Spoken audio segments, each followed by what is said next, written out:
नमस्कार दोस्तों, आज हमें Hindi RO ARO crash course में वाक्यांश के लिए शब्द से संबंधित प्रश्नों को हल करना है।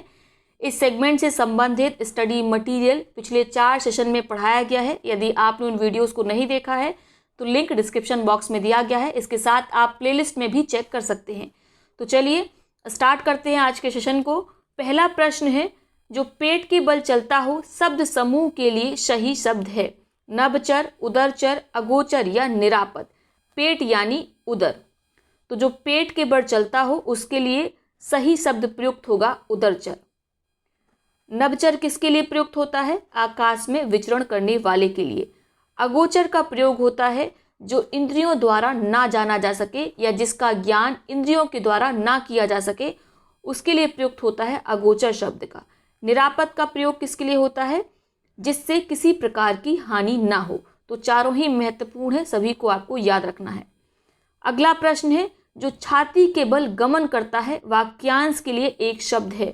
भूचर, उरंग, उदरचर या अचल।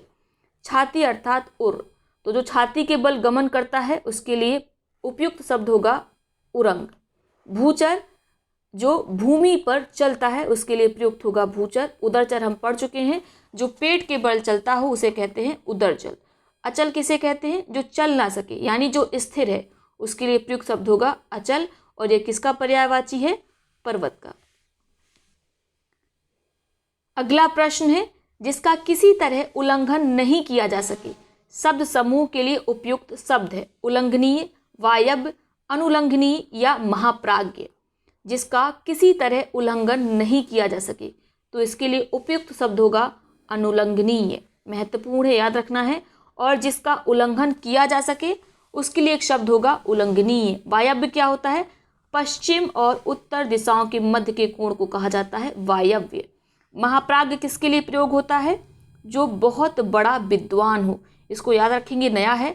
जो बहुत बड़ा विद्वान हो उसके लिए एक शब्द का प्रयोग होता है महाप्राज्ञ का। अगला प्रश्न है, 100 वर्षों का समूह वाक्य के लिए सही विकल्प का चयन करें। शताब्दी, दशक और अगले पेज में दे रखा है सहस्र और कोटि। सहस्र और कोटि, तो इसमें क्या सही होगा? 100 वर्षों का समूह। 100 वर्षों का समूह कहलाता है शताब्दी। 10 वर्षों का समूह कहलाता है दशक। वहीं 1000 से संबंधित जो होता है या 1000 संबंधी जो होता है उसको कहते हैं सहस्र। कोटि के 2 अर्थ हैं। कोटि मतलब करोड़ भी होता है और कोटि मतलब प्रकार भी होता है। अगला प्रश्न है, वैष्णव शब्द के लिए एक वाक्य है। विष्णु का उपासक, शिव का उपासक, सूर्य का उपासक या शक्ति का उपासक। तो वैष्णव किसे कहा जाता है? विष्णु के उपासक को। शिव का उपासक क्या कहलाता है? शैव कहलाता है। और सूर्य का उपासक क्या कहलाता है? नोट करेंगे, उसे कहते हैं सूर्योपासक। क्या कहते हैं? सूर्य का उपासक कहलाता है सूर्योपासक। शक्ति का उपासक कहलाता है शाक्त। याद रखेंगे, क्या कहते हैं? शाक्त। अगला प्रश्न है, गोद लिया हुआ के लिए सही शब्द का चयन कीजिए। स्वयंभू, दत्तक, सहोदर या औरस। गोद लिए हुए के लिए प्रयुक्त होता है दत्तक शब्द का। महत्वपूर्ण है, खूब पूछा गया है। स्वयंभू किसके लिए प्रयुक्त होता है? स्वयं से उत्पन्न होने वाले को। स्वयं से उत्पन्न होने वाले को कहते हैं स्वयंभू। और एक ही उदर से उत्पन्न को कहते हैं सहोदर। एक ही उदर से उत्पन्न होने वाले को कहते हैं सहोदर। औरस किसके लिए प्रयुक्त होता है? जो विवाहिता स्त्री से उत्पन्न पुत्र होता है उसे कहते हैं औरस। और अगर अविवाहित स्त्री से उत्पन्न पुत्र हुआ तो उसे कहेंगे जारज। अगला प्रश्न है, जो स्त्री कविता रचती है वाक्य के लिए सही शब्द का चयन कीजिए। कवि, कवियत्री, आशु कवि या निर्देशिका। तो जो स्त्री कविता रचती है इसके लिए प्रयुक्त शब्द होगा कवयित्री। वर्तनी पे ध्यान देंगे, वर्तनी शुद्धि में भी खूब पूछा जाता है। और कई बार जब वाक्य शुद्धि आती है तो उसमें और कोई व्याकरण संबंधी गलती नहीं होती है, उसमें क्या कमी रहती है? इसी प्रकार से शब्द जो है वो गलत लिखी रहती है, उनकी वर्तनी अशुद्ध होती है। तो ध्यान देंगे, कवियत्री इसी प्रकार से लिखा जाता है। कवि ये क्या होगा? जो पुरुष कविता रचता है उसे कहते हैं कवि। और जो कवि तत्काल रचना करता है या तत्काल कविता कर डालता है उसे कहते हैं आशु कवि। ठीक है। और निर्देशिका किसके लिए प्रयुक्त होगा? जो स्त्री किसी विषय का निर्देशन करती है उसके लिए प्रयुक्त होगा निर्देशिका शब्द का। अगला प्रश्न है, पांडुलिपि किस वाक्य के लिए उचित है? लोगों की जानकारी के लिए प्रकाशित सूचना, जो इतिहास से संबंधित है, पुस्तक की हाथ से लिखी गई प्रति, जो हाथ से लिखा गया हो। तो इसका उत्तर क्या होगा? इसका उत्तर होगा पुस्तक की हाथ से लिखी गई प्रति पांडुलिपि कहलाती है। लोगों की जानकारी के लिए प्रकाशित सूचना क्या कहलाती है? विज्ञापन कहलाता है। और जो इतिहास से संबंधित है वह कहलाएगा ऐतिहासिक। हाथ से जो लिखा गया उसे कहेंगे हस्तलिखित। अगला प्रश्न है, किशोरी शब्द किसके लिए उचित वाक्य है? 1 से 10 वर्ष की लड़की को किशोरी कहेंगे, 12 से 16 वर्ष की आयु की लड़की को, नई ब्याही वधू को, या जिस लड़की की शादी ना हुई हो उसे किशोरी कहेंगे। तो 1 से 10 वर्ष की लड़की को कहा जाता है कन्या। क्या कहा जाता है? कन्या। 12 से 16 वर्ष की आयु की लड़की कहलाती है किशोरी। तो आपका इसका उत्तर क्या होगा? बी होगा।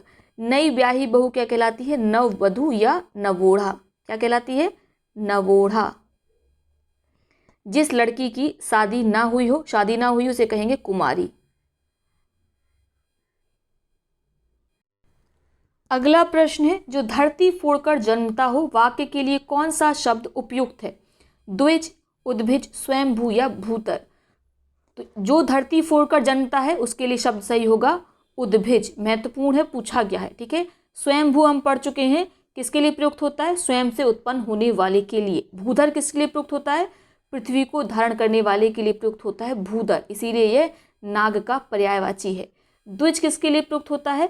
दोबारा जन्म लेने वाले के लिए, और ये ब्राह्मण का पर्यायवाची है द्विज। तो आपका उत्तर क्या होगा? उद्भिज, जो धरती फोड़कर जन्मता है। अगला प्रश्न है, जो पराय का हित चाहता हो, वाक्य हेतु उपयुक्त शब्द है? परोपकारी, महत्वाकांक्षी, उपकारी, सुहृद। जो पराय का हित चाहता है वह कहलाता है परोपकारी। महत्वाकांक्षी कौन कहलाता है? जिसकी इच्छाएं बहुत ऊंची हों, महत्वाकांक्षी कहलाता है। उपकारी कौन कहलाता है? जो दूसरों पर उपकार करता है, वह कहलाता है उपकारी।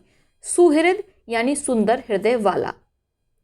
अगला प्रश्न है, आकाश को चूमने वाला वाक्य के लिए सही शब्द का चयन कीजिए। गगनचुंबी, दूरदर्शी, अनासक्त या अंतरिक्ष। तो आकाश को चूमने वाला क्या कहलाता है? गगनचुंबी कहलाता है। इसलिए जो इमारतें बहुत ऊंची होती हैं उन्हें हम कहते हैं गगनचुंबी इमारतें। दूरदर्शी क्या होता है? जो दूर की बात को सोचे वह कहलाएगा दूरदर्शी। अनासक्त कैसे कहते हैं? जिसे किसी विषय में आसक्ति ना हो या किसी विषय में वह आसक्त ना हो, वह कहलाएगा अनासक्त। अंतरिक्ष किसके लिए प्रयोग होता है? धरती और आकाश के बीच के स्थान के लिए प्रयुक्त होता है अंतरिक्ष शब्द का। अगला प्रश्न है, जिसने उधार लिया हो, वाक्य के लिए उपयुक्त शब्द है? कृतज्ञ, ऋणी, घूसखोर या उर्ऋण। जिसने उधार लिया हो, वाक्य के लिए उपयुक्त शब्द है कृतज्ञ, ऋणी, घूसखोर या उर्ऋण। तो आपका उत्तर होगा ऋणी। ठीक है। अगर विकल्प में अधमर्ण दिया हो तो वो भी सही होगा। जिसने किसी से उधार लिया हो, ऋण लिया हो, उसके लिए अधमर्ण शब्द का भी प्रयोग होता है। कृतज्ञ कौन होता है? जो किए गए उपकार को मानता है वह कहलाता है कृतज्ञ, और जो किए गए उपकार को नहीं मानता है उसके लिए प्रयुक्त होता है कृतज्ञ शब्द का। घूसखोर कौन होता है? जो घूस लेता है। उर्ऋण कौन होता है? जिसने ऋण चुका दिया हो उसे कहते हैं उर्ऋण। जिसने ऋण चुका दिया हो उसके लिए प्रयुक्त शब्द होता है उर्ऋण। अगला प्रश्न है, जो बदला ना जा सके, अपरिवर्तनीय, प्राकृतिक, प्रत्युक्त या अमूलचूल। जो बदला ना जा सके यानी जिसमें परिवर्तन ना किया जा सके, तो इसके लिए उपयुक्त शब्द क्या होगा? अपरिवर्तनीय। प्राकृतिक क्या होता है? जो ये प्राकृतिक है, प्राकृतिक नहीं है, ध्यान देंगे, प्राकृतिक है यानी प्रकृति से संबद्ध है। प्रकृति से संबंधित क्या कहलाएगा? प्राकृतिक कहलाएगा। प्रत्युक्त किसके लिए प्रयुक्त होता है? उत्तर द्वारा खंडन करने के लिए कहा हुआ जो वाक्य होता है वह कहलाता है प्रत्युक्त। बेहद महत्वपूर्ण, याद रखेंगे।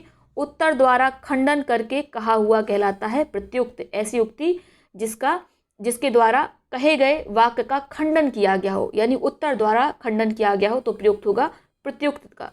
अमूलचूल किसके लिए होता है? अमूलचूल का प्रयोग होता है जड़ से लेकर चोटी तक अगर कोई परिवर्तन होता है तो कहते हैं अमूलचूल। कहते नहीं अमूलचूल परिवर्तन करना है, यानी जड़ से लेकर चोटी तक परिवर्तन करना है। अगला आपका प्रश्न है, जहाँ सेना रहती हो, वाक्य के लिए उपयुक्त शब्द है? अंतःपुर, अंतेवासी, सैन्यावास, शयनागार। तो बहुत आसान है, इसका उत्तर होगा सैन्यावास, जहाँ सेना रहती है। ठीक है, गुरु के समीप या साथ रहने वाले को कहा जाता है अंतेवासी, और बहुत बार पूछा गया है। गुरु के समीप रहने वाला छात्र कहलाता है अंतःवासी। ठीक है, महल के अंदर का निवास क्या कहलाता है? अंतःपुर कहलाता है। शयनागार क्या होता है? सोने का स्थान या सोने का कमरा। ठीक है, कमरे का पर्यायवाची होता है आगार, और इसी से बना है ये शयनागार। अगला प्रश्न है, नीतिज्ञ शब्द के लिए एक वाक्य है। नगर में रहने वाला, मनन करने योग्य, जिसका चित्त एक विषय में लगा हो या जो क्या हो? नीतिवान हो। तो ये भी बिल्कुल क्लियर है, नीतिज्ञ कौन कहलाएगा? जो नीतिवान हो वह कहलाएगा नीतिज्ञ। नगर में रहने वाले को हम कहेंगे नागरिक। मनन करने योग्य को क्या कहेंगे? मननीय। क्या कहेंगे? मननीय। जिसका चित्त एक विषय में लगा हो उसे कहते हैं एकाग्र चित्त। एकाग्र चित्त। अगला प्रश्न है, जो भवन गिर गया हो वाक्य के लिए उपयुक्त शब्द है। कारावास, खेत, खंडहर, बंजर। तो जो भवन गिर गया हो बिल्कुल क्लियर है, इसके लिए एक शब्द क्या होगा? खंडहर होगा।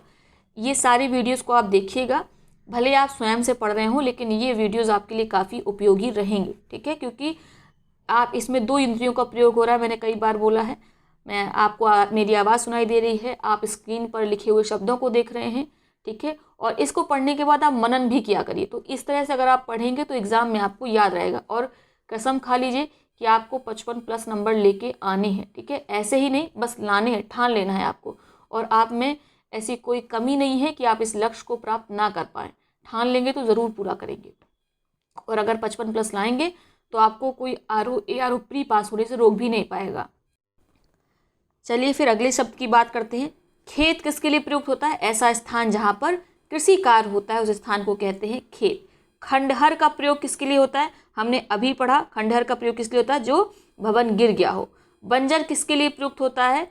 जिस भूमि में कुछ पैदा ना हो वह कहलाती है बंजर, यानी जो भूमि अनुर्वर हो वह कहलाएगी बंजर। कारावास क्या होता है? बंदी गृह को ही कारावास कहते हैं, जहाँ पर बंदियों को रखा जाता है। अगला प्रश्न है, जिसमें उत्साह ना हो वाक्य के लिए उपयुक्त शब्द है। निरुत्साही, कूपमंडूप।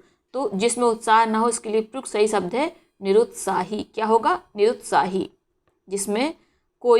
जिसमें उत्साह ना हो। हालांकि एग्जाम में निरुत्साही शब्द लिख के आया था, लेकिन इसके लिए उपयुक्त शब्द क्या होगा? निरुत्साह होगा। निरुत्साह। व्याकरण की दृष्टि से देखा जाए तो ये जो बड़ी की मात्रा लगी है ये अशुद्ध है। कूपमंडूप कौन होता है बताइए? जिसे बाहरी जगत का ज्ञान ना हो वह कहलाता है कूपमंडूप। अगला शब्द है किंग कर्तव्य विमूढ़। ये इसका अर्थ क्या होता है? ये भी को पूछा गया है। जिसे यह ना सूझे कि क्या किया जाए क्या ना किया जाए। ठीक है, करने ना करने का जिसे ज्ञान ना हो वह कहलाता है किंग कर्तव्य विमूढ़। कातर कौन होता है? कातर प्रयोग होता है घबराए के लिए। जो भय से घबराया है, जो भय से घबराया है वह कहलाता है कातर। कायर क्या होता है? कमेंट बॉक्स में आप बताएंगे। जिसे बाहरी जगत का ज्ञान ना हो, इसके लिए कौन सा शब्द सही है? कूपमंडूप, अल्पज्ञ, अकिंचन, मंथर। अभी हमने पढ़ा जिसे बाहरी जगत का ज्ञान ना हो वह कहलाता है कूपमंडूप। अल्पज्ञ किसे कहते हैं? जिसे कम ज्ञान हो वह कहलाएगा अल्पज्ञ। ठीक है, अकिंचन किसे? जिसके पास कुछ ना हो वह कहलाएगा अकिंचन। मंथर अर्थात धीमा। खलवाट शब्द किस वाक्य के लिए प्रयुक्त है? वह स्त्री जिसका पति दूसरा विवाह कर ले, पुत्री का पुत्र, शिला पर खुदा लेख, या जिसके सर पर बाल ना हो। तो जिसके सर पर बाल ना हो उसके लिए एक शब्द का प्रयोग होता है, वह है खलवाट। याद रखेंगे किसका? खलवाट का प्रयोग होता है। वह स्त्री जिसका पति दूसरा विवाह कर ले, इसके लिए प्रयुक्त होता है अध्युणा, और बहुत बार पूछा गया है अध्युणा। पुत्री का पुत्र क्या कहलाता है? दौहित्र कहलाता है। और पुत्री की पुत्री क्या कहलाती है? दौहित्री कहलाती है। शिला पर खुदा लेख क्या कहलाता है? शिलालेख कहलाता है। अगला प्रश्न देखते हैं।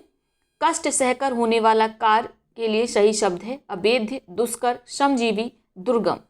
तो इसके लिए सही शब्द होगा कष्ट सहकर, यानी दुष्कर काम है वो, कष्ट सहकर ही कार्य होता है, दुष्कर है। ठीक है, और जो अन्य शब्द रखे हैं, अवेद्य का मतलब क्या होता है? जिसे भेदा या तोड़ा ना जा सके वह कहलाता है अभेद्य।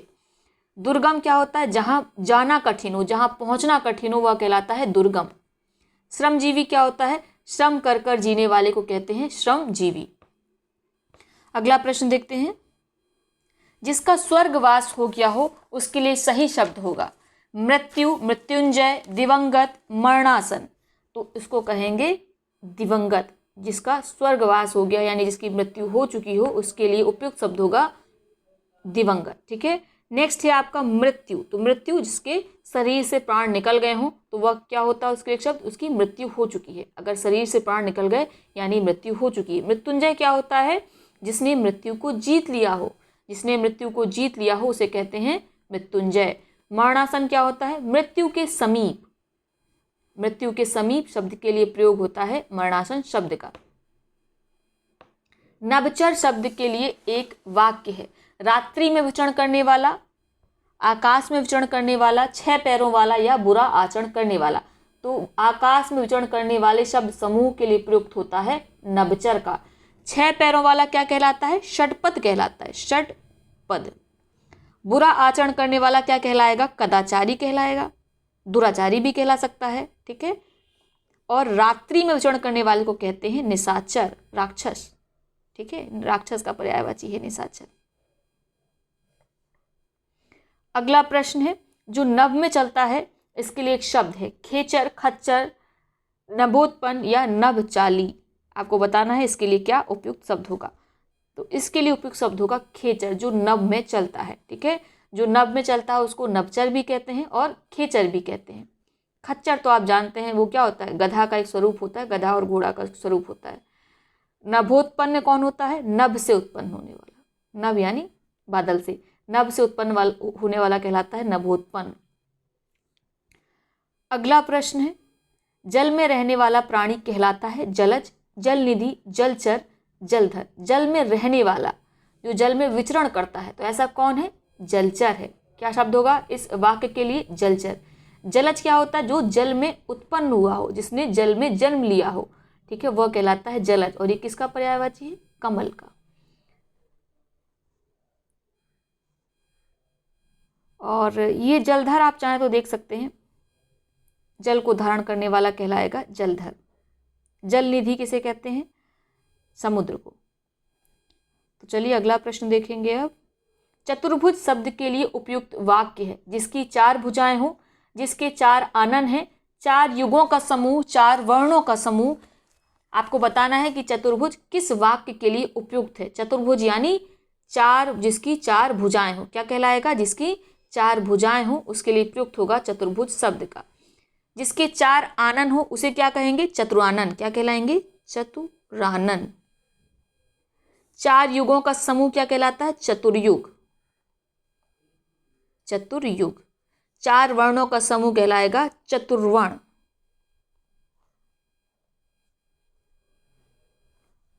क्लियर हो गया। अगला प्रश्न देखते हैं। 2 बार जन्म लेने वाला वाक्य के लिए सही शब्द का चयन कीजिए। उद्भिज, स्वयंभू, द्विज या भूमिज। तो सभी शब्द अभी तक हम पढ़ चुके हैं। 2 बार जन्म लेने वाले के लिए प्रयुक्त शब्द है द्विज। और ये मैंने बताया था आपको, ये ब्राह्मण का पर्यायवाची है। जो धरती फोड़ कर जन्मता है उसके लिए एक शब्द होता है उद्भिज। स्वयंभू क्या होता है? जो स्वयं से उत्पन्न हो वह कहलाता है स्वयंभू। भूमिज कौन होता है? भूमि से जन्म लेने वाला कहलाता है भूमिज। बच्चों को सुलाने के लिए गाया जाने वाला गीत कहलाता है प्रभाती, बिहाग, लोरी या सोहर। तो बच्चों को सुलाने के लिए प्रयोग होता है लोरी शब्द का। ठीक है। लोरी गाई जाती है।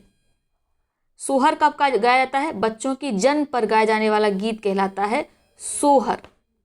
गांव वगैरह में अभी भी ये गाए जाते हैं। अगला प्रश्न देखते हैं। भवितव्य शब्द के लिए उचित वाक्य है भविष्य में होने वाला, भूत, वर्तमान और भविष्य देखने वाला, जो पहले कभी ना सुना गया हो, भविष्य की बात बताने वाला। भवितव्य यानी जो भविष्य में होने वाला है। क्या होगा इसका उत्तर आपका? जो भविष्य में होने वाला है। इस वाक्य के लिए एक शब्द रहेगा भवितव्य। भूत, वर्तमान और भविष्य को देखने वाला कहलाता है त्रिकालदर्शी। ये त्रिकाल 3 समय हो गए, तो जो 3 समय को देख लेगा यानी त्रिकाल को देख लेगा वह कहलाएगा त्रिकालदर्शी। भूत, भविष्य, वर्तमान को देखने वाला त्रिकालदर्शी। जो पहले कभी नहीं सुना गया हो वह कहलाता है अश्रुतपूर्व। श्रुतपूर्व जो पहले सुना गया हो, अश्रुतपूर्व जो पहले ना सुना गया हो। भविष्य को बताने वाला आप जानते हैं क्या कहलाता है? भविष्य वक्ता कहलाता है। अगला प्रश्न देखते हैं। अगला प्रश्न, जो पहले कभी नहीं सुना गया वाक्यांश के लिए एक शब्द क्या है? अनुश्रुति, स्मृति, अनसुना, अभूत, अश्रुतपूर्व। तो अभी हम पढ़ चुके हैं, जो पहले कभी नहीं सुना गया उसे कहते हैं अश्रुतपूर्व। विधुर शब्द के लिए एक वाक्य है, जिसकी पत्नी मर गई हो, जिसकी पत्नी उसके साथ है, वह स्त्री जिसका पति परदेश चला गया हो, वह पुरुष जिसकी पत्नी उसके साथ नहीं है। विधुर शब्द किसके लिए प्रयोग होता है? जिसकी पत्नी मर गई हो, जिसकी पत्नी मर गई हो उसके लिए प्रयुक्त होता है विधुर शब्द का। और ऐसी स्त्री जिसका पति मर गया हो उसे कहते हैं विधवा। क्लियर हो गया? ठीक है। और जिसकी पत्नी उसके साथ है इसको कहते हैं सपत्नीक। नाम में बड़ी की मात्रा होती है, सपत्नीक। वह स्त्री जिसका पति परदेश से आ गया हो उसे क्या कहते हैं? उसे कहते हैं आगत पतिका। आगत पतिका, पतिका है। ठीक है। वह पुरुष जिसकी पत्नी उसके साथ नहीं है वह कहलाएगा विपत्नीक। विपत्नीक, यहाँ पे वा वकील का है। अगला जो हमारा प्रश्न है, जो मरने का इच्छुक हो, शब्द समूह के लिए सही शब्द का चयन कीजिए। अच्छा, इस तरह के इच्छा संबंधी जो प्रश्न होते हैं ना, वो खूब पूछे जाते हैं। तो या तो आप उन्हें एक जगह नोट कर लीजिए, जो पिछले वीडियोस हमने स्टडी मटेरियल के डाले हैं उसमें सबको कवर किया था, तो इनको ज़रूर याद कर लें, इससे एक ना एक प्रश्न मिल जाता है अक्सर। तो जो मरने की इच्छा रखता है, मुमूर्षु, मुमुक्षु, मृत्युंजय या मरणासन। तो मृत्युंजय कौन होता है? जो मृत्यु को जिसने मृत्यु को जीत लिया वो मृत्युंजय होगा। मरणासन जिसकी मृत्यु समीप हो। ठीक है, जो मरने के समीप हो मरणासन होगा। अब ये दो बचे, मुमूर्षु और मुमुक्षु। तो मुमूर्षु क्या होता है? मुमुक्षु देख लेते हैं। मुमुक्षु किसके लिए प्रयोग होता है? मोक्ष की इच्छा रखने वाले को। मोक्ष का इच्छुक, मोक्ष का इच्छुक कहलाता है मुमुक्षु, जिसे मोक्ष की इच्छा है। तो अब लास्ट बचा हमारा मुमूर्षु, जो मरने के इच्छुक हो। क्लियर हो गया? बहुत बढ़िया। अगला प्रश्न देखते हैं। जिसने प्रतिष्ठा प्राप्त कर ली है, वाक्य हेतु सही उपयुक्त शब्द है सदाचारी, महत्वाकांक्षी, प्रतिष्ठित, प्रातिवाय। जिसने प्रतिष्ठा प्राप्त कर ली यानी वो प्रतिष्ठित है। क्या है? प्रतिष्ठित है। तो सही शब्द क्या होगा? प्रतिष्ठित ही होगा। सदाचारी कौन कहलाता है? अच्छे आचरण वाला व्यक्ति कहलाता है सदाचारी। महत्वाकांक्षी जिसकी इच्छाएं बहुत ऊंची ऊंची हो, ठीक है, आकांक्षाएं बहुत ऊंची ऊंची हो, वह कहलाता है महत्वाकांक्षी। प्रतिवाय किसके लिए प्रयोग होता है? बहुत महत्वपूर्ण, नोट करेंगे। ये प्रयोग होता है प्रतिवाय शब्द का जो निवारण करने योग्य हो। जो निवारण करने योग्य हो उसके लिए प्रयोग शब्द होता है प्रतिवाय। लिख लीजिए आप इसको एक जगह। जो निवारण करने योग्य हो वह कहलाएगा प्रतिवाय। अगला प्रश्न देखते हैं। अनुकरणीय शब्द के लिए उपयुक्त वाक्य का चयन कीजिए। अनुकरणीय शब्द के लिए जो अनुकरण के योग्य हो, पीछे चलने वाला, जो अनुग्रह से युक्त हो, जो उपयुक्त ना हो। अनुकरणीय शब्द का मतलब क्या होता है? तो इसका अर्थ होता है जो अनुकरण करने योग्य हो वह कहलाएगा अनुकरणीय। पीछे चलने वाले के लिए प्रयुक्त होता है अनुगामी का। किसका प्रयोग होता है? अनुगामी का। जो अनुग्रह से युक्त हो वह क्या कहलाएगा? अनुग्रहित। स्पेलिंग पे ध्यान देंगे, वर्तनी पे अनुग्रहित की खूब पूछा गया। एक मिनट, साफ साफ थोड़ा बड़ा लिख देते हैं। अनुगृही होता है, गृहित, अनुग्रहित। जो अनुग्रह से युक्त हो, जो उपयुक्त ना हो वह क्या कहलाएगा? वह कहलाएगा अनुपयुक्त। अगला प्रश्न है। बढ़ा चढ़ाकर कहना के लिए एक शब्द है अतिवादी, अतिशय, अत्यंत या अतिशयोक्ति। तो आप जानते हैं बढ़ा चढ़ाकर कहना कहलाती है अतिशयोक्ति। स्पेलिंग पे ध्यान देंगे। अतिशयोक्ति होता है, सा पे कोई मात्रा नहीं होती है। जिसका यश चारों ओर फैल गया हो उस वाक्य हेतु उपयुक्त शब्द है प्रतिष्ठित, यशस्वी। तो इसका उत्तर होगा यशस्वी, जिसका यश चारों ओर फैल गया हो। जिसने प्रतिष्ठा प्राप्त कर ली हो उसको क्या कहते हैं? प्रतिष्ठित कहते हैं। अगले जो दो विकल्प हैं पौरुषेय और महत्वाकांक्षी। तो पौरुषेय कौन कहलाता है? मनुष्य ने पुरुषार्थ द्वारा रचा गया, मनुष्य के पुरुषार्थ द्वारा रचा गया कहलाता है पौरुषेय। और जिसकी इच्छाएं बहुत ऊंची हों, आकांक्षाएं बहुत ऊंची हों, वह कहलाता है महत्वाकांक्षी। क्षमा पाने लायक शब्द के लिए उपयुक्त शब्द का चयन कीजिए। क्षम्य, अक्षम्य, दुर्धर्ष या सबमान। तो जो क्षमा पाने योग्य है वह क्या है? क्षम्य है। क्या है? क्षम्य है। अक्षम्य क्या होता है? जो क्षमा पाने के योग्य नहीं है वह कहलाएगा अक्षम्य। दुर्धर्ष बेहद महत्वपूर्ण, बहुत बार पूछा गया है। जिसे बस में करना कठिन हो, जिसे वश में करना कठिन हो वह कहलाता है दुर्धर्ष। सर्वमान्य क्या होता है? जो सबको मान है वह कहलाएगा सर्वमान्य। जिसके 4 पद हैं इसके लिए उपयुक्त शब्द है चतुर्भुज, चतुष्पद, चौराहा, चतुष्कोण। तो बहुत आसान, जिसके 4 पद हैं वह कहलाएगा चतुष्पद। जिसकी 4 भुजाएं हैं वह क्या कहलाएगा? वह कहलाएगा चतुर्भुज।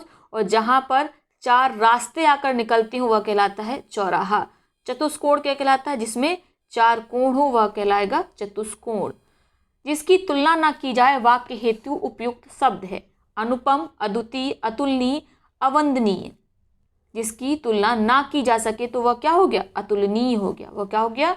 अतुलनीय हो गया। अनुपम कौन होता है? जिसकी उपमा ना हो, जिसकी उपमा ना हो वह कहलाता है अनुपम। उसके बाद जिसके समान दूसरा ना हो वह कहलाता है अद्वितीय। ठीक है। और अवंदनीय क्या कहलाता है? जो वंदना करने के योग्य नहीं है वह कहलाता है अवंदनीय। तो अनुपम, अद्वितीय, अतुलनीय ये काफ़ी मिलते जुलते शब्द हैं, इन पर ध्यान देंगे। अद्वितीय कौन होता है? जिसके समान दूसरा ना हो। अतुलनीय किसे कहते हैं? जिसकी तुलना ना की जा सके। जबकि अनुपम कहते हैं जिसकी उपमा ना हो। अगला प्रश्न है, एक मिनट। अगला प्रश्न है जिसे जीता ना जा सके उसके लिए उपयुक्त शब्द है अजेय, अज्ञेय, अपराजेय, दुर्जेय। जिसे जीता ना जा सके इसके लिए सही शब्द होगा अजेय। जिसे जीता ना जा सके उसके लिए एक शब्द का प्रयोग होता है अजेय। अज्ञेय किसके लिए प्रयोग होता है? जिसे जाना ना जा सके, यानी जिसका ज्ञान ना किया जा सके वह कहलाएगा अज्ञेय। अपराजेय क्या होता है? जिसे कठिनता से जिसे पराजित ना किया जा सके उसे कहते हैं अपराजेय। और दुर्जेय कौन कहलाता है? जिसे कठिनता से जीता जा सके वह कहलाएगा दुर्जेय। अपराजेय फिर से क्लियर कर देते हैं, जिसे पराजित ना किया जा सके वह कहलाएगा अपराजेय। और जिसे कठिनता से जीता जा सके वह कहलाएगा दुर्जेय। जिसे पराजित ना किया जा सके अभी हम पढ़ चुके हैं, उसके लिए प्रयोग शब्द का होता है अपराजेय। नेक्स्ट है आपका अजातशत्रु, हम पढ़ा चुके हैं। आप बताइए इसको क्या कहते हैं? धीरोदात्त क्या होता है? बहुत बार पूछा गया है धीरोदात्त। धीरोदात्त ऐसे नायक को कहते हैं जो श्रेष्ठ गुणों से संपन्न हो, उसके लिए प्रयुक्त शब्द होता है धीरोदात्त। और जो क्या ऐसा नायक जो सूरवीर है लेकिन अभिमानी है उसके लिए प्रयुक्त होता है धीरोदात्त का। आधा धा होता है धीरोधत्त। किसका प्रयोग होता है? धीरोधत्त का। ठीक है। और ऐसा नायक जो नृत्य संगीत में इंटरेस्ट रखता हो, ठीक है, जिसे नृत्य संगीत के प्रति लगाव हो, ऐसे नायक को कहा जाता है धीर ललित। ये सारे खूब पूछे गए हैं। धीर ललित। ऐसा नायक जो त्यागी हो उसे कहते हैं धीर प्रशांत। धीर प्रशांत। धीरोदात्त कौन होता है? ऐसा नायक जो श्रेष्ठ गुणों से संपन्न हो। और सूरवीर किंतु अभिमानी नायक कहलाता है धीरोद्धत। अगला प्रश्न है किसी बड़े आदमी के निधन की वार्षिक तिथि क्या कहलाती है? निधन की वार्षिक तिथि जन्मदिन, जन्मोत्सव, पुण्यतिथि या वार्षिकोत्सव। तो यह कहलाता है पुण्यतिथि। किसी बड़े आदमी की निधन की तिथि। किसी के जन्म लेने का दिन क्या कहलाता है? जन्मदिन कहलाता है। किसी के जन्म के समय होने वाला उत्सव कहलाता है जन्मोत्सव। वर्ष में मनाया जाने वाला उत्सव होता है वार्षिकोत्सव। जिसका शोषण किया जाए उसके लिए उचित शब्द होगा वह जिसका शोषण किया जाए, शोषित या अंत्यज। तो इसके लिए उपयुक्त शब्द होगा शोषित। जिसका शोषण किया जाए उसे कहते हैं शोषित। अंत्यज किसे कहते हैं? बहुत बार पूछा गया है। अंत्यज शब्द निम्न जाति में जन्म लेने वाले के लिए अंत्यज शब्द का प्रयोग किया जाता है। ठीक है। अनाक्रांत कौन होता है? जिस पर हमला किया गया हो। जिस पर हमला ना किया गया हो वह कहलाएगा अनाक्रांत। और जिस पर हमला किया गया हो वह कहलाएगा आक्रांत। शोषक कौन होता है? जो शोषण करता है। जो शोषण करता है वह कहलाता है शोषक। और जिसका शोषण किया जाए वह होता है शोषित। जिसको भूमि के अंदर की जानकारी हो वह क्या कहलाएगा? भूधर, भूगर्भवेत्ता, पुराविद्या, पार्थिव। तो वह कहलाएगा भूगर्भवेत्ता जिसको भूमि के अंदर की जानकारी हो। क्लियर हो गया? ठीक है। और जिसने भूमि को धारण कर रखा है वह कहलाता है भूधर। पृथ्वी से संबंधित कहलाता है पार्थिव। और प्राचीन काल का जो ज्ञाता होता है, जानकार होता है, वह कहलाता है पुराविद। प्राचीन काल का जानकार या ज्ञाता कहलाता है पुराविद। दा में हलंत लगती है, ध्यान देंगे। अगला प्रश्न है, किसी कार्य के लिए दी जाने वाली आर्थिक सहायता क्या कहलाती है? अनुदान, तकावी, दक्षिणा या ऋण? तो किसी कार्य के लिए दी जाने वाली आर्थिक सहायता कहलाती है अनुदान, ग्रांट। इंग्लिश में ग्रांट कहते हैं। क्या कहलाता है? अनुदान कहलाता है। तकावी क्या होता है? तकावी एक प्रकार का ऋण होता है जो किसानों को सहायता के लिए दिया जाता है। तो किसानों को सहायता के लिए दिया जाने वाला धन कहलाता है तकावी। दक्षिणा क्या होता है? दक्षिणा जो देते हैं हम, ठीक है, भेंट स्वरूप देते हैं, तो भेंट के रूप में जो नगद दिया जाने वाला धन होता है वह कहलाता है दक्षिणा। ऋण क्या होता है? आपने किसी से कोई धन उधार लिया तो वह धन क्या कहलाता है? ऋण कहलाता है। किसी दिए गए वाक्यों में कौन सा वाक्य निर्भय शब्द के लिए उपयुक्त है? जो किसी से ना डरे, जिसे किसी का भय ना हो, जो पुरुष, कायर या कुत्सित है, जिसमें उत्साह ना हो। तो निर्भय शब्द किसके लिए प्रयुक्त होता है? जिसमें किसी प्रकार का भय ना हो। अब ये देखिए, विकल्प ए और विकल्प बी कितने मिलते जुलते हैं। जिसे किसी से डर ना हो, तो हो सकता है जल्दबाजी में आप पहला देखो, पहले ही टिक कर दें कि वही निर्भय हो गया। इसके लिए सही शब्द का प्रयोग क्या होगा? इसके लिए प्रयोग होगा निडर, ठीक है। और भय ना हो, इसके लिए निर्भय शब्द का प्रयोग होगा। जब पुरुष कायर और कुत्सित है तो वह क्या है? वह है कापुरुष। क्या है? कापुरुष। तो बारीकियां समझिए, प्रश्न में गलतियां कम होंगी, ठीक है। यही लाभ होता है पिछले प्रश्नों को हल कर लेने का। अब यहाँ पे जो मैंने आपको बताया कि निर्भय, अगर उस समय स्टेट ऑफ माइंड हमारा अलग होता है, बहुत ज़्यादा प्रेशर होता है, तो निर्भर शब्द के लिए हो सकता है हम टिक कर दें कि जिसमें कोई किसी से डर ना हो, जिसको, वो हो जाएगा, लेकिन वह निडर है। जिसमें उत्साह ना हो वह क्या कहलाएगा? निरुत्साह। जिसमें उत्साह ना हो वह कहलाएगा निरुत्साह। जो दान पर चलता हो, इसके लिए उपयुक्त शब्द कौन सा है? दान वृत्ति, अकिंचन, अनुदान या आकाश वृत्ति? तो जो दान पर चलता है वह कहलाएगा दान वृत्ति। क्या कहलाएगा? दान वृत्ति। यानी जो अपनी वृत्ति का, ठीक है, अपने जीवन यापन जो धन कैसे कमाता है? दान के द्वारा कमाता है। अकिंचन क्या होता है? जिसके पास कुछ ना हो। अनुदान हम भी पढ़ चुके हैं, किसी कार्य के लिए दी जाने वाली आर्थिक सहायता अनुदान कहलाती है। आकाश वृत्ति क्या होती है? जो ईश्वर के सहारे अनिश्चित आय वाला हो, ठीक है, यानी जो अपनी वृत्ति की कैसे जुगाड़ करता है, कैसे वृत्ति को जुटाता है, वह निर्भर रहता है कि भगवान जो देंगे वही है, ठीक है, जो कुछ मिल गया वही, तो वह कहलाती है आकाश वृत्ति। अगला प्रश्न है, किसी दिए गए शब्द में से कौन सा शब्द अवैध संतान के लिए उपयुक्त है? तो हम पढ़ चुके हैं, ये है आपका जारज, ठीक है। अब अविवाहित स्त्री से उत्पन्न होने वाली संतान कहलाती है जारज, और विवाहित स्त्री से वह कहलाएगी आपकी औरस। दत्तक क्या होता है? गोद लिए हुए पुत्र को कहते हैं दत्तक। कुलीन क्या होता है? जो उच्च कुल में पैदा हुआ। अंत्यज क्या होता है? जो तथाकथित निम्न कुल में जन्म लिया हो वह कहलाता है अंत्यज, ठीक है। नेक्स्ट आपका है, बहुत तेज चलने वाले के लिए एक शब्द है, तो इसके लिए एक शब्द का प्रयोग होगा पश्चगामी, द्रुतगामी, शीघ्रगामी या अनुगामी। बहुत तेज चलने वाला यानी जिसकी गति कैसी है? द्रुत है, तो इसके लिए सही शब्द होगा आपका द्रुतगामी। पश्चगामी कौन होता है? जो हमारे पीछे पीछे चल रहा है, पीछे पीछे चलने वाले को कहा जाता है पश्चगामी। शीघ्रगामी किसे कहते हैं? शीघ्र चलने वाले के लिए। अनुगामी कौन कहलाएगा? पीछे चलने वाले के लिए भी प्रयोग होता है अनुगामी। और पश्चगामी, पीछे की ओर चलने वाले को पश्चगामी कहते हैं, और पीछे चलने वाले को कहते हैं अनुगामी। क्लियर हो गया? अगला प्रश्न है, जो कुछ नहीं जानता है, इसके लिए एक शब्द आपको देखना है कौन सा सही होगा। अज्ञ, विज्ञ, अल्पज्ञ या सर्पज्ञ। जो कुछ नहीं जानता, सर्पज्ञ नहीं सर्वज्ञ, जो कुछ नहीं जानता है उसके लिए शब्द होगा अज्ञ। और ये आपको विलोम शब्दों में खूब पूछा जाता है, कंफ्यूजन हो जाती है। विज्ञ कौन होता है? जो जानता है उसे कहते हैं विज्ञ। अल्पज्ञ कौन होता है? जो थोड़ा बहुत जानता है, उसके लिए अल्पज्ञ शब्द का प्रयोग होता है। सर्वज्ञ जो सब कुछ जानता है, उसके लिए होगा सर्वज्ञ शब्द का प्रयोग। अज्ञ जो कुछ नहीं जानता, जो कुछ जानता है वह कहलाएगा विज्ञ। और अल्पज्ञ जो क्या होता है? जो थोड़ा बहुत जानता है वह कहलाएगा अल्पज्ञ। सर्वज्ञ जो सब कुछ जानता है। अगला आपका है, अंतरिक्ष शब्द किस वाक्य के लिए प्रयुक्त होता है? आकाश में विचरण करता हो, ग्रहों का समूह, धरती और आकाश के बीच का स्थान, देवों का निवास स्थान। तो ये ऑलरेडी हम पढ़ चुके हैं। अंतरिक्ष ये क्या होता है? ये होता है धरती और आकाश के बीच का स्थान। ग्रहों का समूह क्या कहलाता है? ग्रहों का समूह कहलाता है सौरमंडल। भूगोल का टर्म है। जो आकाश में विचरण करता हुआ क्या कहलाता है? जो आकाश में विचरण करता है वह कहलाता है नभचर।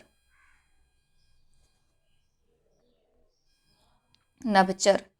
देवों का स्थान क्या कहलाएगा? देवलोक कहलाएगा, देवलोक।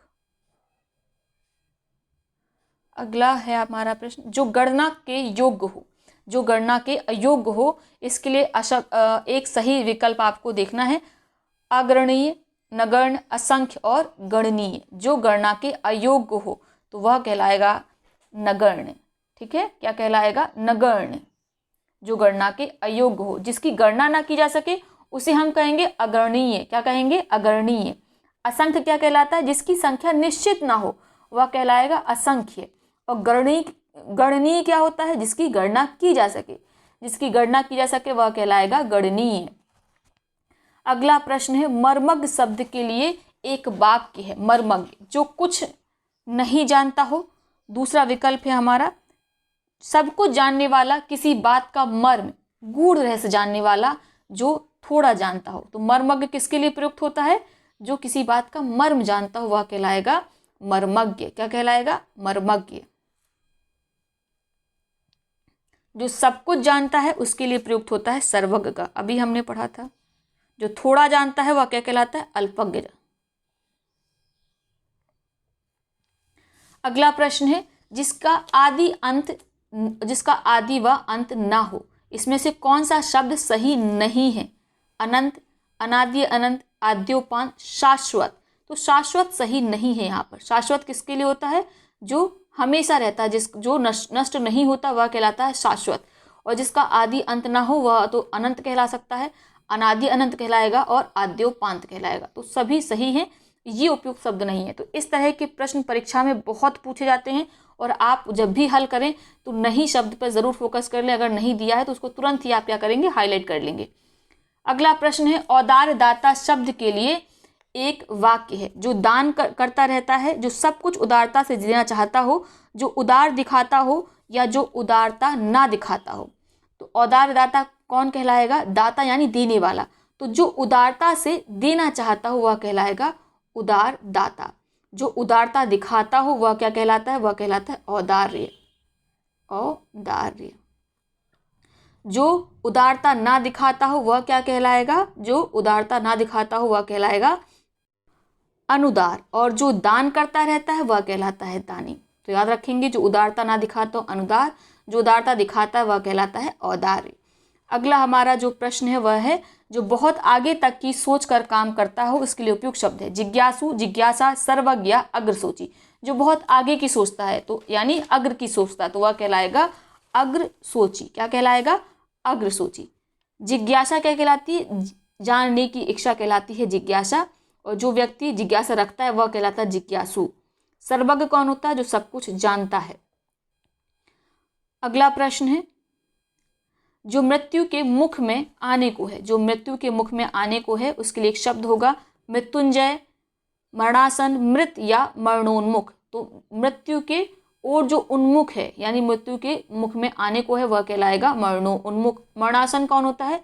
जो मृत्यु के समीप है वह कहलाता है आपका मरणासन। ठीक है। मृत्युंजय कौन होता है? जिसने मृत्यु पर विजय प्राप्त कर ली हो। मृत कौन होता है? मरे हुए के लिए प्रयुक्त होता है मृत शब्द का। स्मरणीय शब्द के लिए एक वाक्य है। बहुत दिनों तक स्मरण करने योग्य, जो भूलने योग्य हो, जो विश्वास करने योग्य ना हो, जो विश्वास करने योग्य हो। आपको बताना है स्मरणीय किसके लिए उपयुक्त शब्द है। जो स्मरण रखने योग्य है वह कहलाता है स्मरणीय। क्या कहलाता है? स्मरणीय। जो भूलने योग्य हो वह कहलाता है विस्मरणीय। विस्मरणीय। जो विश्वास करने योग्य ना हो वह कहलाता है अविश्वसनीय। कई घटनाएं नहीं होती हैं जिन पर विश्वास नहीं होता है तो हम कहते हैं ये अविश्वसनीय घटना है। और जो विश्वास करने योग्य हो वह कहलाएगी विश्वसनीय। अगला हमारा प्रश्न है, जो स्मरण करने योग्य है वाक्यांश के लिए एक शब्द है।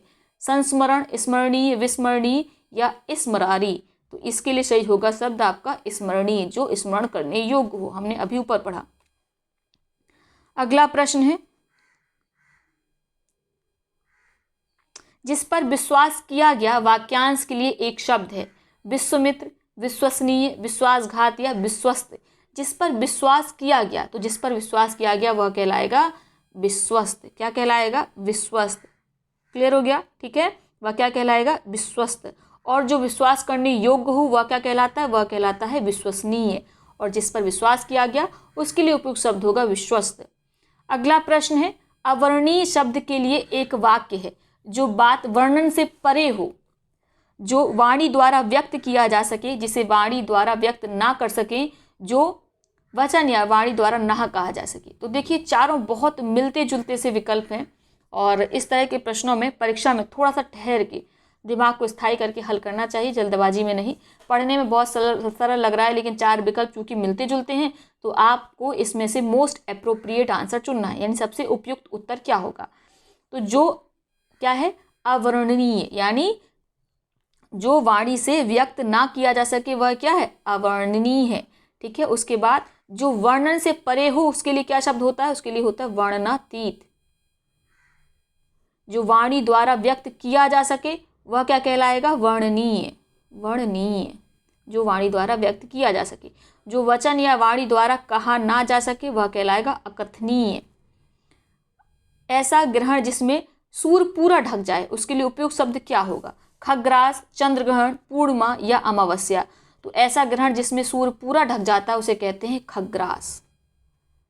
ठीक है, और पूर्णिमा क्या होती है? जिस दिन चंद्रमा पूरा दिखाई देता है। अमावस्या के दिन क्या होता है? चंद्रमा बिल्कुल दिखाई नहीं पड़ता है। चंद्रग्रहण आप जानते हैं, सूर्य और चंद्रमा के बीच जब पृथ्वी आ जाती है तो क्या पड़ता है? चंद्रग्रहण पड़ता है। अगला प्रश्न देखेंगे, अवैध शब्द का एक वाक्य है, ऐसा काम करना जिसमें कानून टूटता हो, जो कानून के अनुसार मान्य है, जो विधि अथवा कानून के विरुद्ध हो, जो विधि की दृष्टि से उपयुक्त हो। आपको बताना है अवैध शब्द किसके लिए उपयुक्त है। तो ये उपयुक्त है जो विधि या कानून के विरुद्ध हो, ऐसा काम कहलाएगा आपका अवैध। क्या कहलाएगा? अवैध। और जिससे कानून टूटता हो ऐसा काम, वह काम कहलाएगा विधि भंग। क्या कहलाएगा? विधि भंग। अगला जो हमारा वाक्य है, जो कानून के अनुसार मान्य है वह क्या कहलाएगा? जो कानून के अनुसार मान्य है वह कहलाएगा वैध। जो विधि की दृष्टि से उपयुक्त हो उसे कहेंगे विधि सम्मत। क्या कहेंगे? विधि सम्मत। अगला प्रश्न है, ज्ञान नेत्र से देखने वाला व्यक्ति क्या कहलाता है? ज्ञान नेत्र से। नेत्र का आप जानते हैं पर्यायवाची चक्षु भी होता है। देखने वाला अंधा व्यक्ति क्या कहलाएगा? ज्ञान चक्षु, त्रिकालदर्शी, दिव्य चक्षु या दृष्टि दोष। तो वह कहलाएगा ज्ञान चक्षु। क्या कहलाएगा? ज्ञान चक्षु। ज्ञान नेत्र से देखने वाला अंधा व्यक्ति कहलाएगा ज्ञान चक्षु। नेक्स्ट है आपका त्रिकालदर्शी, जो हम पढ़ चुके हैं, अभी हमने पढ़ा था। भूत, वर्तमान, भविष्य को देखने वाला कहलाता है त्रिकालदर्शी, तीनों कालों का दर्शन करने वाला। दिव्य चक्षु क्या होता है? आंखों के द्वारा जो ज्ञान प्राप्त हो वह क्या कहलाता है? वह कहलाता है दिव्य चक्षु। और दृष्टि दोष क्या है? ये आंखों संबंधित बीमारी के लिए प्रयुक्त होता है। पंचामृत शब्द किस वाक्य के लिए उपयुक्त है? 5 ज्ञानेंद्रियों का समूह, 5 तत्वों का समूह, किसी प्रकार के कोष का समूह, 5 प्रकार के, दूध, दही, घृत, घृत मतलब घी, शर्करा, मधु, मधु मतलब शहद, मिश्रित पदार्थ जो देवताओं भगवान के स्नान हेतु बनाया जाता है वह कहलाता है पंचामृत। तो ये तो आप जानते हैं, इसे क्या कहता है? पंचामृत कहा जाता है। 5 प्रकार के कोष का समूह कहलाता है पंचकोश। 5 तत्वों का समूह क्या कहलाता है? पंचतत्व कहलाता है। क्लियर हो गया? ठीक है। और 5 ज्ञानेंद्रियों का समूह क्या कहलाएगा? ये कहलाएगा पंच ज्ञानेंद्रिय। पंच ज्ञानेंद्रिय। अगला प्रश्न है, दोपहर के बाद का समय, इसके लिए एक शब्द है, पूर्वाह्न, मध्याह्न, अपराह्न या गोधूली। दोपहर के बाद का समय कहलाता है अपराह्न। ठीक है। और पूर्वाह्न क्या होता है? दोपहर के पहले का समय। और ठीक दोपहर का समय जो होता है वह कहलाता है मध्याह्न। गोधूली क्या होती है? गोधूली होती है रात और संध्या के बीच का जो समय होता है उसे कहते हैं गोधूली। अगला प्रश्न है, वाचाल शब्द के लिए उपयुक्त एक वाक्य है, जो बोल नहीं सकता, जो बहुत अधिक बोलता हो, जो ठीक से चल नहीं सकता, जो बहुत कम बोलता हो। वाचाल शब्द के लिए एक वाक्य है, तो इसके लिए उपयुक्त शब्द होगा जो बहुत अधिक बोलता है उसे कहते हैं हम वाचाल। क्या कहते हैं? वाचाल कहते हैं। जो बोल नहीं सकता उसके लिए किस शब्द का प्रयोग होगा? उसके कहेंगे गूंगा। क्या कहेंगे? गूंगा। जो बहुत कम बोलता हो उसे कहेंगे मितभाषी। मितभाषी। जो ठीक से चल नहीं सकता इसके लिए प्रयुक्त होगा, लंगड़ा शब्द का प्रयोग हो सकता है, वैसे उतना उपयुक्त नहीं है। बहुत अधिक बोलने वाले व्यक्ति को कहा जाता है वाचाल, हम पढ़ चुके हैं। जो कम बोलता है, बहुत कम बोलता है, उसे कहते हैं मितभाषी। अगला प्रश्न देखेंगे। जो लिखना पढ़ना जानता हो उसके लिए एक शब्द होगा, साक्षर, सर्वज्ञ, विद्वान या निरक्षर। जो पढ़ना लिखना जानता हो, तो जो पढ़ना लिखना जानता हो उसे कहते हैं हम साक्षर। क्या कहते हैं? साक्षर कहते हैं। और जो सब कुछ जानता वह कहलाता है सर्वज्ञ। क्या कहलाता है? सर्वज्ञ कहलाता है। विद्वान किसे कहते हैं? जिसे विषय का अच्छा ज्ञान हो वह कहलाएगा विद्वान। और जो पढ़ना लिखना नहीं जानता वह कहलाता है निरक्षर। नेक्स्ट है आपका, जो व्यक्ति विदेश में रहता हो उसके लिए विकल्पों में कौन सा सही शब्द है? अंतेवासी, प्रहरी, प्रवासी या प्रगल्भ।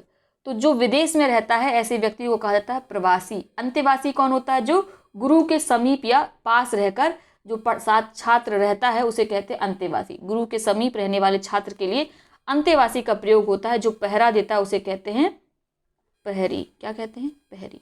नेक्स्ट बचा आपका प्रगल्भ। इसको नोट करेंगे, महत्वपूर्ण है। किसी भी चतुर होशियार व्यक्ति को कहा जाता है प्रगल्भ। चतुर या होशियार व्यक्ति के लिए प्रगल्भ शब्द का प्रयोग होता है। अगला प्रश्न है, बहुत सी भाषाओं को जानने वाला के लिए एक शब्द है, बहुभाषाविद, बहुभाषा भाषी, दुभाष या बहुभाषिया। अब बहुत सी भाषाओं को जानने वाले में आप देखेंगे ये ABD ये काफ़ी सिमिलर है, लगता है कि सब सही है, लेकिन सबसे उपयुक्त क्या होगा? विद कहाँ लगाते हैं? जो जानकार होता है वहाँ पर हम विद शब्द का प्रयोग करते हैं। तो यहाँ देखेंगे बहुभाषा यानी बहुत सी भाषाओं को विद अर्थात जानने वाला, तो ये आपका ए वाला बिल्कुल सही हो गया। ठीक है, क्लियर हो गया। और जो दो भाषाओं को जानता है उसे कहते हैं दुभाषिया। द्विभाषिया नहीं होता है, दुभाषिया होता है।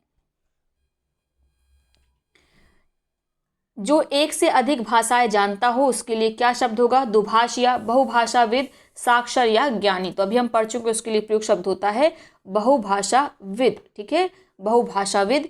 कभी कभी अगर बहुभाषाविद ना दिया हो तो भाषाविद भी सही होगा। नेक्स्ट है आपका, जो दुभाषिया कौन कहलाता है? हमने अभी दुभाषिया शब्द जो पढ़ा तो ये होता क्या है? ये होता है दो भाषाओं का जानकार। ठीक है, वह कहलाता है दुभाषिया। साक्षर जिसे अक्षर का ज्ञान हो, जो पढ़ना लिखना जानता हो, वह कहलाता है साक्षर। नेक्स्ट है आपका, जो भिन्न भाषा भाषियों के बीच मध्यस्थता करने वाला हो। जो दो भिन्न भिन्न भाषा भाषियों के बीच मध्यस्थता करने वाला हो वह कहलाएगा द्विभाषिया। क्या कहलाएगा? द्विभाषिया। और दो भाषाओं को बोलने वाला कहलाएगा द्विभाषी। ठीक है, अनुवाद करने वाला अनुवादक कहलाता है। और कोई रचना जिसका अनुवाद किया गया हो वह होती अनुदित। क्या होती है? अनुदित। नेक्स्ट है आपका, जो दो भाषाएं बोलने वाला क्या कहलाएगा? अभी हमने पढ़ा द्विभाषी कहलाएगा। और द्विभाषिया कौन होता है? जो दो भिन्न भाषा भाषियों के बीच, यानी दो पक्ष हैं, उनकी अलग अलग भाषा है, इनको इंग्लिश आती है, इनको हिंदी आती है, तो एक व्यक्ति होगा जिसको ये दोनों भाषाएं आती होंगी। ठीक है, तो ये स्वयं में क्या है? द्विभाषी व्यक्ति है। लेकिन ये काम किसका कर रहा है? ये काम कर रहा है दुभाषिया का। किसका काम कर रहा है? दुभाषिया का। इनकी हिंदी समझ के उसको इंग्लिश में ट्रांसलेट करके इनको बताता है, इनकी इंग्लिश समझ के इसको ट्रांसलेट करके इनको बताता है। ठीक है, नेक्स्ट है आपका, अनुचित बात करने के लिए अनुग्रह करना कहलाता है दुराग्रह। क्या कहलाता है? दुराग्रह, बुरा आग्रह। अनुचित बात है फिर भी आप आग्रह कर रहे हैं तो आप क्या कर रहे हैं? दुराग्रह कर रहे हैं।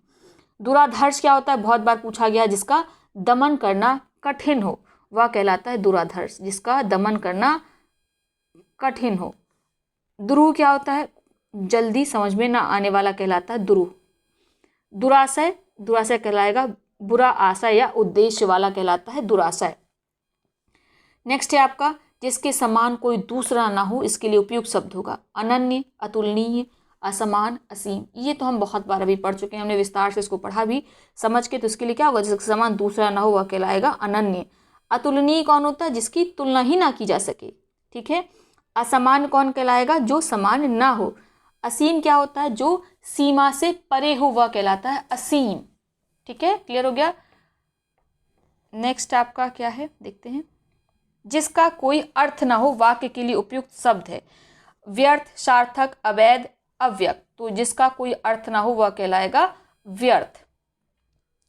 नेक्स्ट है आपका जो किए गए उपकार को मानता है। अच्छा, इसके और आगे बता देते हैं। जिसका कोई अर्थ ना हो उसे व्यर्थ कहते हैं, अर्थहीन कहते हैं। इसके लिए निरर्थक शब्द का भी प्रयोग हो सकता है। सार्थक उस वाक्य के लिए प्रयोग किया था जिसका अर्थ हो। अवैध किसे कहते हैं? जो विधि के विरुद्ध हो, जिसे व्यक्त ना किया जा सके, वहां पर अव्यक्त शब्द का प्रयोग होगा। जो किए गए उपकार को मानता हो शब्द के लिए एक शब्द लिखना है, तो वो क्या होगा? कृतज्ञ, कृतज्ञ, कृतकार या अज्ञ। तो जो किए गए उपकार को मानता है वह कहलाता है कृतज्ञ, और जो नहीं मानता है वह क्या कहलाता है? वह कहलाता है कृतघ्न। जिसका अर्थ सिद्ध हो चुका हो वह क्या कहलाता है? जिसका अर्थ सिद्ध हो चुका हो, यानी जिसने कोई काम किया और वो सिद्ध हो गया, तो उसको कहते हैं कृतकार। क्या कहते हैं? कृतकार। अज्ञ क्या होता है? जो कुछ नहीं जानता है। तो अज्ञ का पर्यायवाची क्या होगा? कमेंट बॉक्स में बताइएगा। जो दिए गए उपकारों को नहीं मानता है, इस हेतु उपयुक्त शब्द है कृतज्ञ, परोपकारी, कृतघ्न या उपकृत। तो ये होता है आपका कृतघ्न। अभी हमने पढ़ लिया इसको, ठीक है। उपकृत कौन होता है? जिस पर उपकार किया गया हो वह होता है उपकृत। अच्छे कुल में जन्म लेने वाला कहलाता है कुलीन। और राजा के कुल में जन्म जो लेगा, यानी राजा का पुत्र होगा, वह राजपुत्र कहलाएगा। द्विज होता है जिसने 2 बार जन्म लिया है, ब्राह्मण। जो पूजन करने योग्य है वह पूजनीय कहलाता है, ठीक है। जिसकी पूजा की जा सके वह कहलाएगा पूजनीय, और राजा का पुत्र राजपुत्र। जो मृत्यु को जीत ले वह क्या कहलाता है? मृत्युंजय कहलाता है। अनुग्रहित शब्द के लिए उपयुक्त वाक्य है, तो अभी हम पढ़ चुके हैं। जो अनुग्रह के योग्य हो, युक्त हो, जो अनुग्रह से युक्त हो वह कहलाएगा अनुग्रहित। अब यहाँ पर ध्यान देंगे, थोड़ा सा डिफरेंट है, ठीक है। जो अनुग्रह के योग्य हो ये भी पूछा गया है कई बार, और वहाँ पर अनुग्रहित शब्द विकल्प में दिया रहता है, तो अनुग्रहित सही नहीं होता है। शुद्ध क्या होता है? नोट करिए। जो अनुग्रह के योग्य हो वह होगा अनुग्राह। अनुग्राह, आधा हा या, ठीक है। अनुग्राह, बड़ा ग्राह होता अनुग्राह। ये शब्द हो गया जो अनुग्रह के योग्य है। जो जूठा ना हो, ठीक है। जो जूठा ना हो उसके लिए उपयुक्त शब्द क्या होगा? यानी जो जूठा नहीं है वो क्या है? अनुचिष्ट है। अनुचिष्ट। ये आधा चा है, फिर छा छाता है, छोटी की मात्रा है, ये आधा शा और टा, ठीक है। उच्छिष्ट होता है झूठा। उच्छिष्ट क्या होता है? झूठा होता है, ठीक है। और जो झूठा नहीं है वो कहलाएगा अनुच्छिष्ट। जो किए गए उपकार को ना मानता है उसे कहते हैं कृतघ्न। तो ये हमने आज काफ़ी ज़्यादा प्रश्नों को हल कर लिया। अगर आपको लगता है कि ये ठीक है तो इसका एक सेशन और ले आएंगे, और लगभग अभी तक जितने एग्जाम हुए हों, आरओ एआरओ के, लोअर पीसीएस के, पीसीएस मेंस में जितने भी प्रश्न आए हैं उन सब को हमने समझ लीजिए इसमें हल कर लिया है। इसके बाहर तो कुछ नहीं आना चाहिए, बशर्ते आप रिवीजन करते रहें। तो आपका भी तरीका क्या है पढ़ने का? अगर आपको इन वीडियोस को नहीं देखना है और आप कहीं और से पढ़ रहे हैं, या वीडियोस के साथ ही आप कोई और सोर्स को भी फॉलो कर रहे हैं, आपके पास कोई और किताब है, तो उनमें चारों विकल्प पर आप ध्यान देंगे कि इन चारों विकल्प का अर्थ क्या है, किस वाक्यांश के लिए ये जो विकल्प में दिए गए शब्द हैं वो प्रयुक्त हो रहे हैं, या जो 4 ये वाक्यांश आपको दे रखे हैं विकल्प में, इनका एक शब्द क्या होगा। तो ये आप जरूर ध्यान देंगे, ठीक है।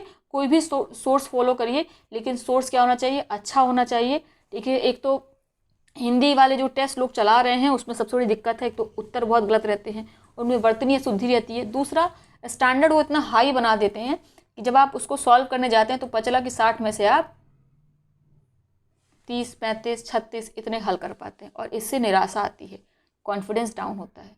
तो इस तरह की कथा कथित, बहुत सटीक, बहुत अच्छी टेस्ट सीरीज से बचिए, कोई ज़रूरत नहीं है। घटना चक्र से आप पढ़ते रहिए, आदित्य पब्लिकेशन से पढ़ लीजिए, और पर्यायवाची आप आदित्य पब्लिकेशन से ही पढ़ेंगे, उसमें सबसे बढ़िया दिया है। लेकिन बाकी जो बचे हुए 5 सेगमेंट है उसको आप घटना चक्र से कर लो, उतना सफिशिएंट है।